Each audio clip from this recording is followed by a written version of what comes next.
Hoje eu vou contar algumas memórias afetivas que eu tenho com relação a alguns alimentos para inspirar algumas famílias a como começar a criar esses momentos aí na sua casa.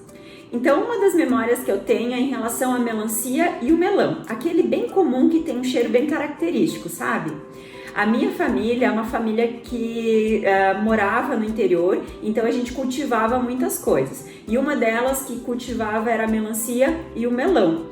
Então, nas épocas das férias escolares, que é justamente a época dessas frutas, a gente ficava brincando, as crianças ficavam brincando, e aí no lanche da tarde, os meus pais, os meus tios iam lá, pegavam uma melancia inteira e um melão, e a gente se reunia todo ao redor de um gramado para saborear aquelas frutas que eram o nosso lanche da tarde.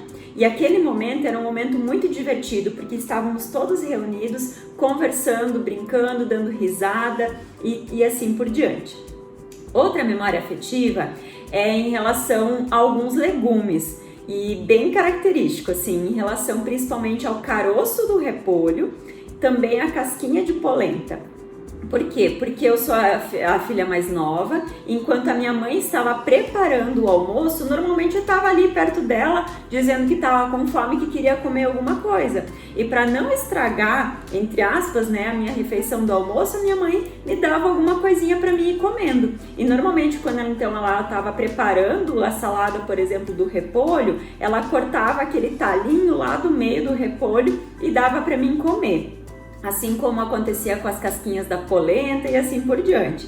E para mim, o sabor do caroço do repolho é um dos meus alimentos preferidos, justamente por conta dessa memória afetiva. E a terceira memória afetiva é que nós sempre tivemos horta, né? Os meus pais sempre tiveram uma horta para cultivar alguns legumes, saladas e assim por diante. Então eu sempre ia junto com a minha mãe, ia junto com a minha avó, com meu pai, enfim, a gente ia lá para a horta, colher a salada que ia ser feita no dia ou dia seguinte, enfim. E eles me incentivavam que eu pegasse, por exemplo, uma folhinha de alface para comer ali na hora, fazer colher, né? Comer o tomate cereja é uma coisa que eu amo de paixão, que tirava na hora e já comia também.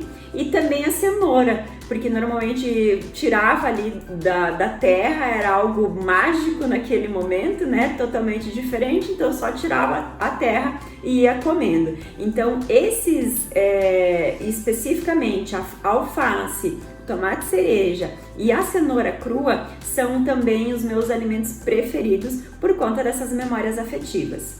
E você, quais são as suas memórias afetivas? Escreve aí nos comentários para inspirar ainda mais as famílias.